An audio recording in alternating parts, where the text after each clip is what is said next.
Get ready, get ready, get ready, get ready, get ready, get ready, get ready. I want you to jump. Get ready, get ready. Mapambano, mapambano. Oh, mapambano, mapambano. Mapambano bado naendelea. Mapambano yanafanya nini? Niseme hivi kwa Nakuru. Nataka kusema Kiingereza kubwa kubwa leo. We want to devolve power. And we want to diffuse power.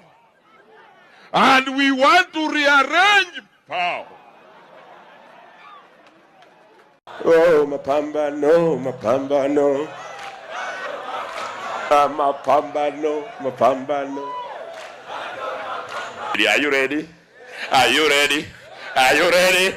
Let me see the hands of those. He wasn't just a politician. He was a vibration.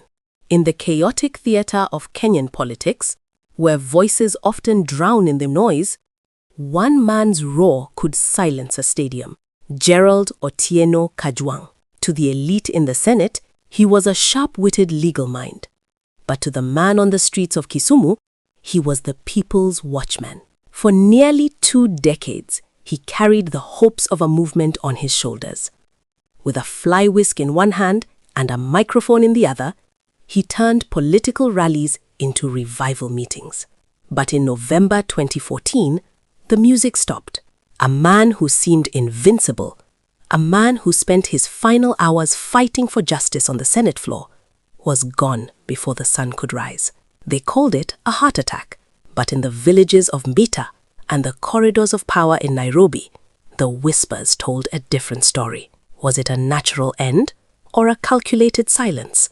This is the story of the man, the movement, and the mystery of Otieno Kajwang. We will consolidate. Kisungu kubwa. And after we consolidate, we will strategize. To understand the man who would become a lion, we have to go back to July 1956. In the salt-scented air of Waondo village in Mbita, Homa Bay, a boy was born into a house of strict discipline and unwavering faith.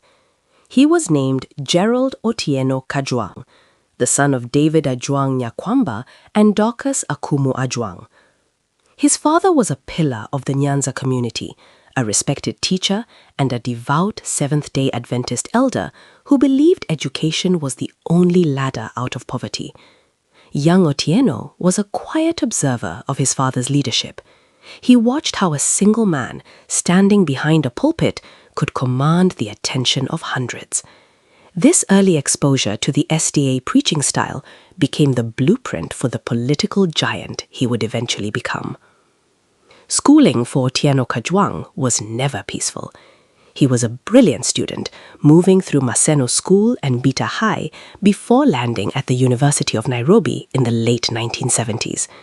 But student politics wasn't a hobby. It was a frontline war against the KANU regime. Kajwang didn't just join the movement, he became its heartbeat.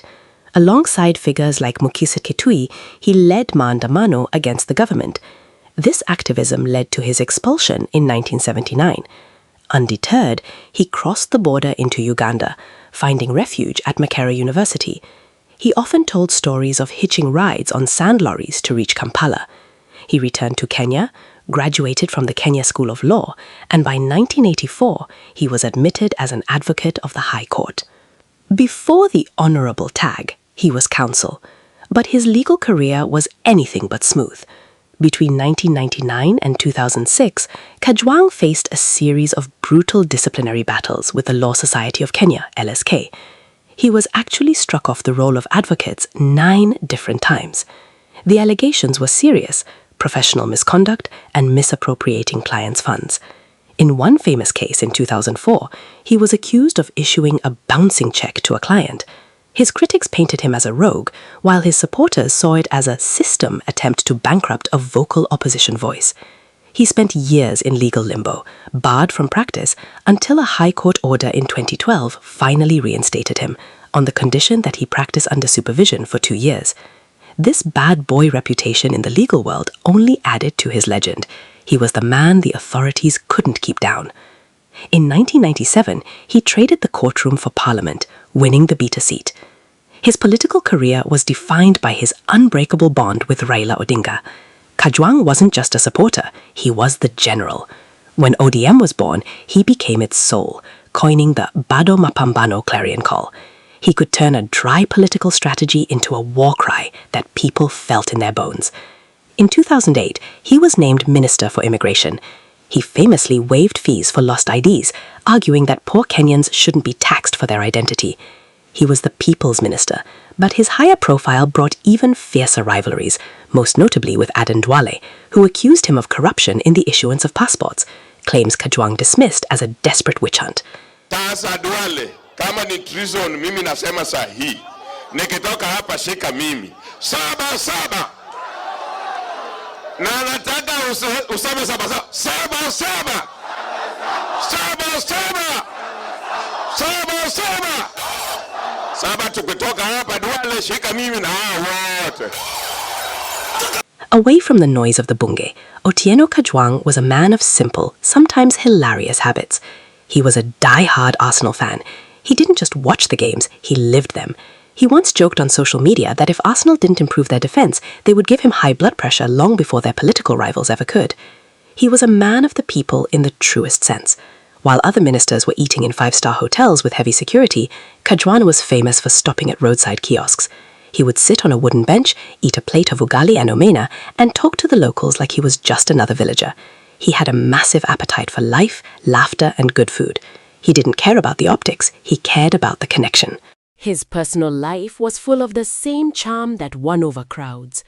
His widow, Rose, recalls their first meeting on a number 58 bus to Buruburu.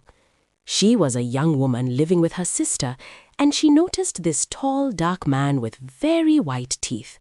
He sat next to her, and when the bus broke down 5 minutes later, he used the opportunity to strike up a conversation. He told her he was a regular at a local Bible study crusade just to impress her. She later found out he had never set foot in that crusade in his life. He was a romantic with a sense of humor, often bringing laughter into a home that was frequently targeted by police raids and political tension. He had 2 children with Rose, David and Faith, and he worked hard to ensure they stayed out of the messy limelight of politics. As minister, Kajwang was determined to be a different kind of bureaucrat. He famously waived fees for replacing lost IDs, arguing that poor Kenyans shouldn't be taxed for their identity. He streamlined the process for married women to get IDs without needing parental consent and fought for mobile registration centers in remote areas. However, his time as minister also brought professional scrutiny. Between 1999 and 2006, he faced several disciplinary actions by the Law Society of Kenya and was even struck off the roll of advocates 9 times for professional misconduct. His critics used this history to question his integrity, but his supporters saw it as a sign of a man who was constantly being targeted by the system. He was eventually reinstated to the role of advocates in 2012, but the battles had left their mark. In the world of Otieno Kajwang, you either loved him or you feared his tongue. He had a way of mocking his opponents, often on the floor of Parliament or during televised debates, that left them bruised for weeks. He once even engaged in a physical fight on the floor of Parliament with Embakasi MP David Mwenje in 2001, famously biting him during the scuffle. While you are away, Ruguta akafukuzwa kazi na SMS. Watu wa Rift Valley wala. His biggest beef in his final years was with the Jubilee administration, specifically with the majority leader, Aden Duale. The friction between them was like fire meeting ice. In 2014, Duale led a fierce onslaught, accusing Kajwang of corruption and the irregular issuance of work permits to foreigners during his tenure at the Immigration Ministry. Kajwang didn't retreat. He fired back with a venom that shook the political landscape.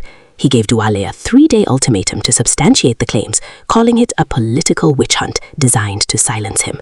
He was a thorn in the side of the internal security apparatus, vocal about disappearances and land deals, always standing his ground with a smile and his signature fly whisk.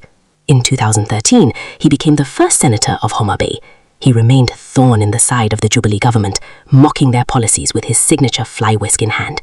He was a giant of the late, a teacher's son who became a general, and a lawyer who never stopped fighting for the little man.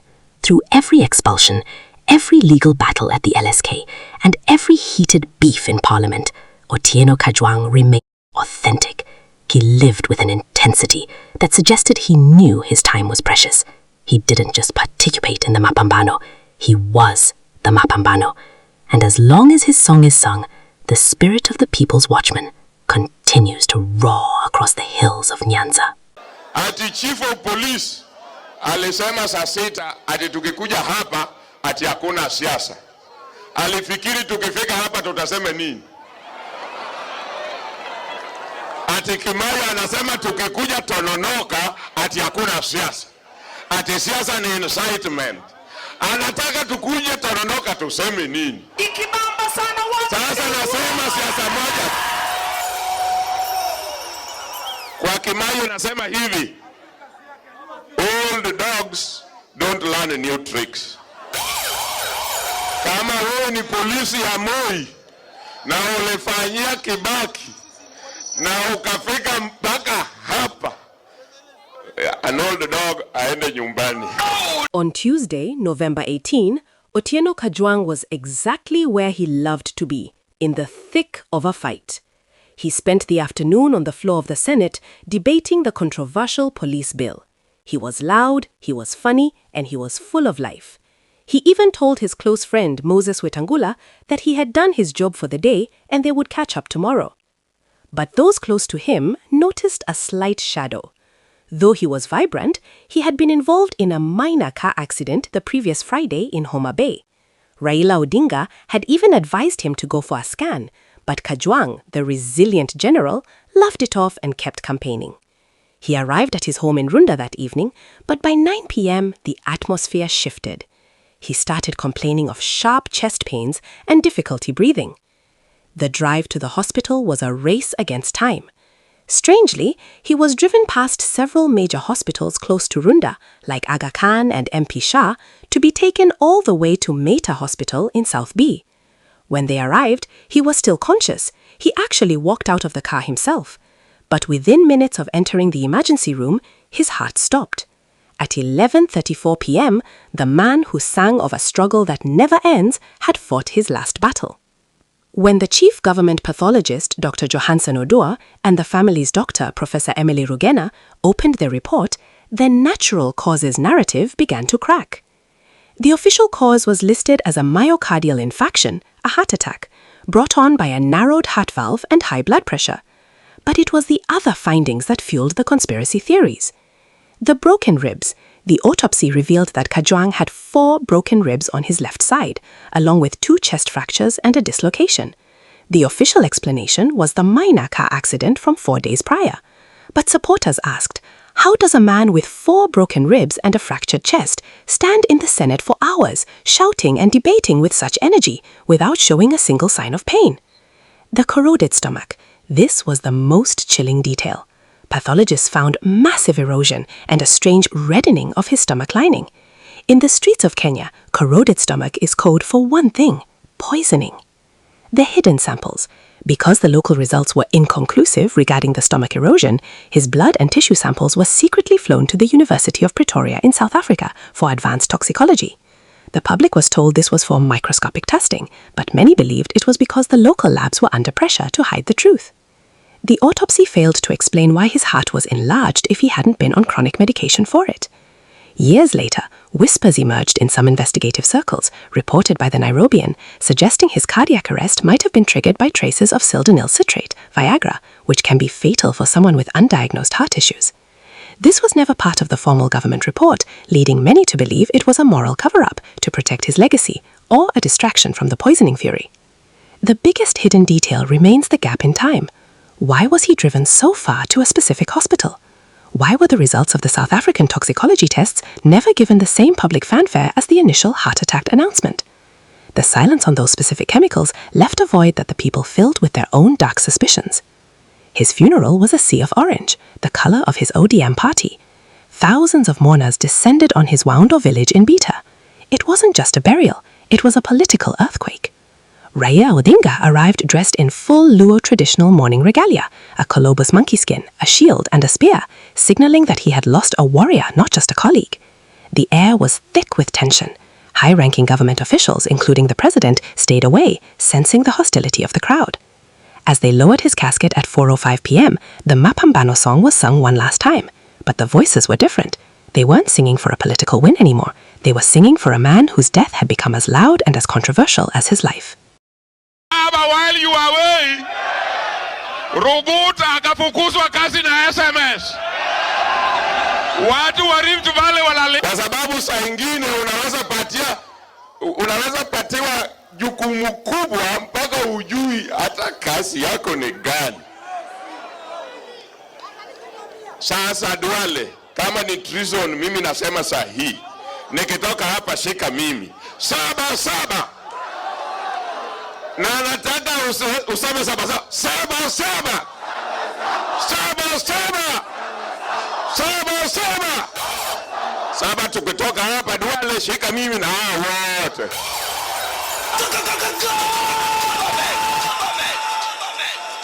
Mtu naitwa Kimayo ati chief of police alisema saa 6 ati tukikuja hapa ati hakuna siasa. Alifikiri tukifika hapa tutasema nini? Ati Kimayo anasema tukikuja Tononoka ati hakuna siasa. Ati siasa ni incitement. Anataka tukuje Tononoka tuseme nini? Ikibamba sana watu. Sasa nasema siasa moja. Kwa Kimayo nasema hivi. Old dogs don't learn new tricks. Kama wewe ni polisi ya Moi na ulifanyia Kibaki na ukafika mpaka hapa, an old dog aende nyumbani. Oh no!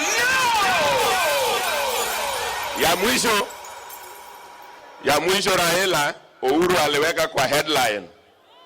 Akasema ati Raila enda pole pole. Cool down. Mimi ndio president.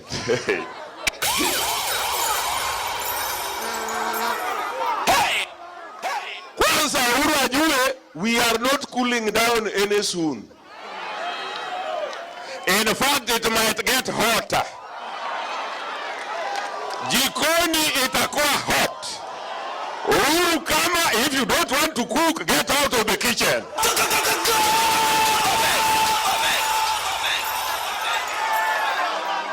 Niseme ya mwisho.